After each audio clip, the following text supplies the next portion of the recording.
Bismillahirrahmanirrahim. Assalamu alaikum. Today I am making maash ki dal or urad dal. This maash ki dal is with skin on. We need to soak it for like around 3 to 4 hours. Mostly in Pakistan, people soak it one night prior to cooking. So the dal is soaked for around 3 to 4 hours, and I didn't throw the peel out. So here I am having 2 spoon of oils. I'm adding cumin seed in it, and cloves and bay leaves. I'm adding 2 medium sized onions in it, which after the onions caramelized a bit, not much. When the onion caramelized, I will gonna grated the garlic, and then grated the ginger in it.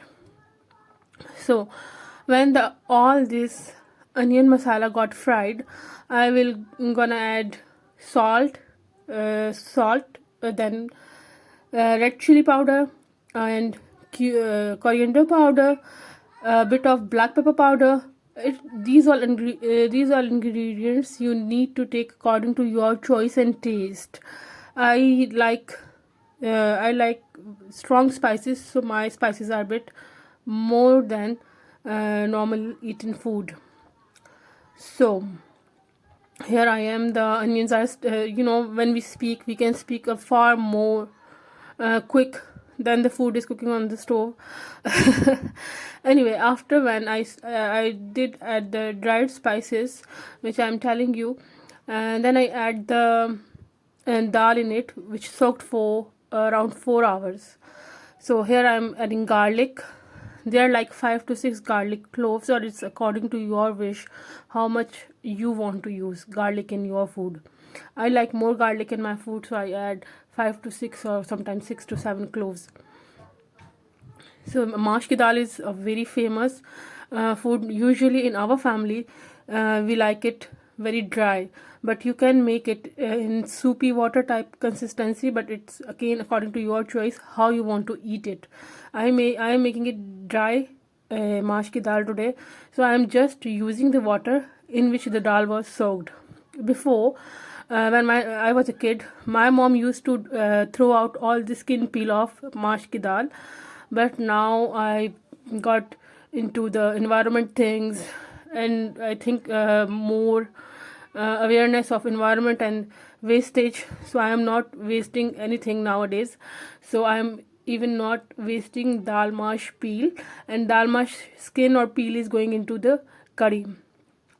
So here the onions got sauté, and now I am adding all that dry spices which I told you earlier: salt, pepper, and then coriander powder, black pepper, and then, so I was a bit out of breath. Nowadays I'm start editing, so I'm learning many new things, and I'm very happy about it, that I'm busy and learning many new things. One decision of mine is to add up English rather than Urdu in my recipes, because I saw there are many, like thousands of Indian recipes and Pakistani recipes, but all these recipes are in Urdu. So if English, someone who understands English and not Urdu, it's very difficult for them to understand recipe. So last week I shared a recipe on a friend's page. There a lot of people were English, so they didn't understand the recipe, and I thought, why not I start speaking English in my recipes. Even my English is not according to the English accent, because I am Pakistani, but I studied English all my life. So yeah, my English is different, but still I think people can understand it. So I thought to speak in English rather than in Urdu in my recipes, so a wider public can understand it, and I can share more about my recipes, my life, and my thoughts with the whole wide world. So here I didn't put any extra water. I just put the water which I soaked the dal in. Now it is like starts simmering in the same water. If you like more watery dal or more watery pulses, you can add more water. But I prefer it dry. Like especially this dal, I prefer dry. so I'm not adding any water. So now there are fenugreek leaves. The dal is cooked around 25 minutes at this point. So I add kasuri methi or fenugreek leaves. They taste and aromatize the dal, and it is the main and basic ingredient of dals in Pakistan. So like we love to add kasuri methi in our dal and vegetables. So after kasuri methi, I am just cutting two green. They were very long chilies. So two green chilies, and I will gonna cook it continuously for more like 15 more minutes. And so while the dal is simmering on very low flame, I start making rotis because I thought to show you how I'm serving it, because no one else is eating right now at home, but I thought I'll give one small heart shape paratha to the little one, and then I will eat dal.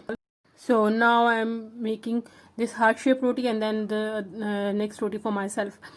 I'm thinking I can add another interesting recipe, which is mostly made in Punjab, and I used to eat it during my childhood and all my life. So I will try to make that recipe tomorrow with the same mash ki dal, and then I'm gonna share it with you people. It just, sometimes something click in your mind while doing some other things, so it's like two chains attached with each other. So that recipe just comes in my mind, and I'm gonna share it tomorrow. I'm now enjoying my thoughts. So here the heart shaped paratha is ready. I don't know why here in UK the flame is very low, or the flame power is very low. It takes quite a lot of time to cook something compared to Pakistan. Maybe the gas is more stronger there, or maybe because it's the hilly area, so the gas pressure is always different on hilly areas on compared to plain ground surfaces. This roti will be ready now in 2-3 seconds, and after that my roti, because of my flour dough, it become very soft. So my roti is very soft, and it stretched a lot while I was putting on the tawa, which you can see in a while. So here the heart shaped roti is ready, and here comes my roti. It becomes quite stretched, but anyway, I don't mind. It is masala roti. I try to add more spinach in my food, so I put spinach in my flour dough, and I think it's a very good idea. You can make it as a paratha if you want it with just yogurt, and you can eat it with any curry or any salan. We call it salan, like curry is known as salan in Urdu, so we called salan, not curry usually in Urdu. So you can eat roti with any salan, and people mostly like roti more than rice in my family, and so we prefer to make more roti and less rice. So here the dal is ready, and you can see how dry it is. There is no water. Sometimes if you want water, you can add more water in it, and this is the more desi way of eating it. Put your salan on your roti, and this just sprinkle black pepper or ghee if you want. I am not adding ghee. So yeah, it's tasty, and I hope you enjoy it. Bye bye.